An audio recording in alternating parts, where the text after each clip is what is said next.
For 12 years, gumamit ako ng droga. Ipinagbabawal na droga. I was rehabilitated for 3 times in 3 different drug rehabilitations. Until meron akong naging friend na nakapag-advise sa akin na kung hindi raw ako magbabago, ng kahit anong drug institute, mag-asawa na lang daw ako. Napag-isip-isip ko, sige na nga. Sinunod ko ang payo ng kaibigan ko. Paglabas ko ng Center for Drug Dependent. Hanggang sa nakilala ko si Marinel. Angel ang madalas na itawag ko sa kanya.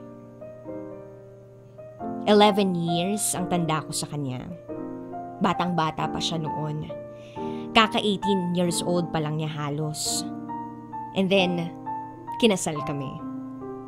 I was 29 years old that time. Pero bago ko siya makaisang dibdib, dumaan muna ako sa hirap. Halos mag-give up ako sa panunuyo ko sa kanya. At dahil na rin sa effort ko, nakuha ko ang pinapangarap ko. At nagtagumpay ako.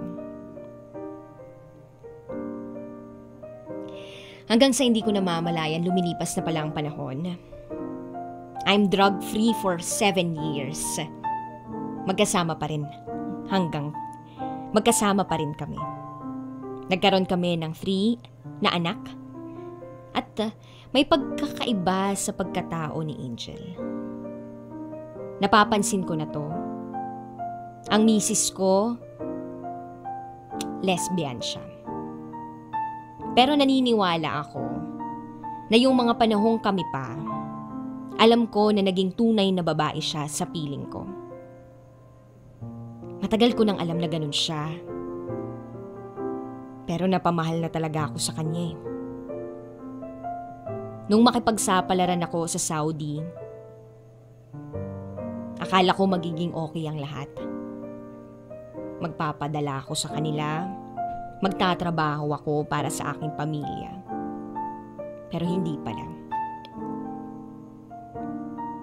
Nang lumipad ako sa ibang bansa,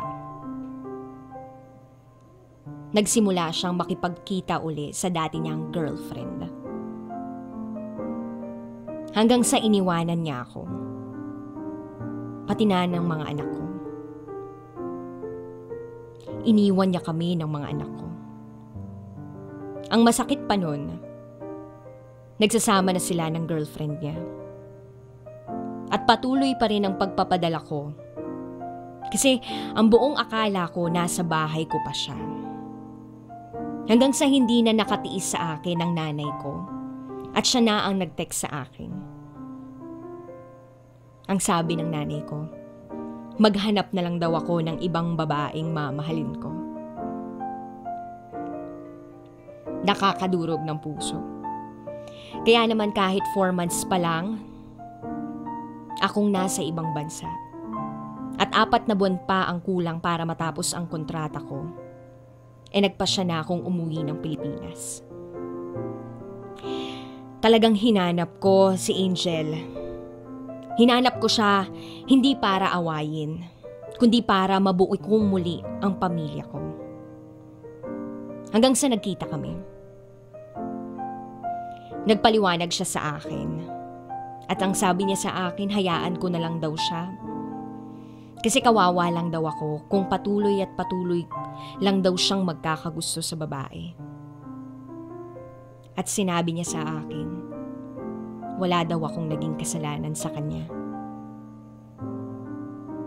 Mahirap po palang iwanan ng mahal mo nang wala kang natandaan na sapat na dahilan para gawin niya yung sa akin yun.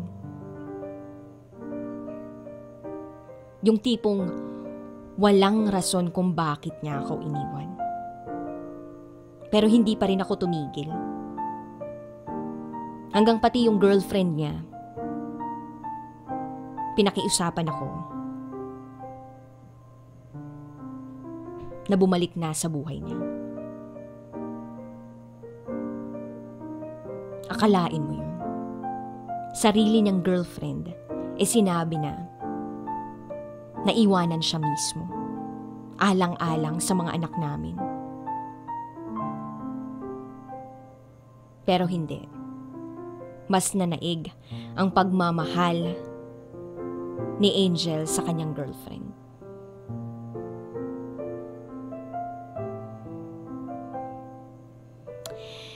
Mga 7 years na kaming hiwalay, sinibukan kong magmahal muli ng iba. Pero siya pa rin talaga ang mahal ko. Hanggang ngayon, nagbabakasakali po ako na sa pamamagitan ninyo, maparating ko kay Angel na hinihintay ko pa rin siya hanggang ngayon. Inaantay ko pa rin siya na isang araw babalik siya at muling mabubuo ang pamilya ko. Gusto ko lang ding malaman niya na walang nagbago sa pagmamahal ko sa kanya. Gaya na rin ng sabi niyo na ang pamilya ay pamilya. Hindi matutumbasan ng kahit anong yaman at ligaya. Dahil ang mahalaga, masaya at buo ang pamilya.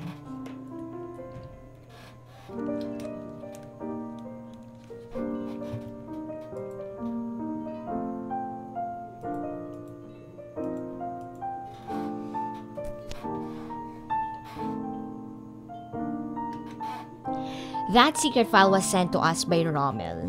Si Rommel na ngayon po ay nag-aantay pa rin sa kanyang dating asawa na may girlfriend na ngayon.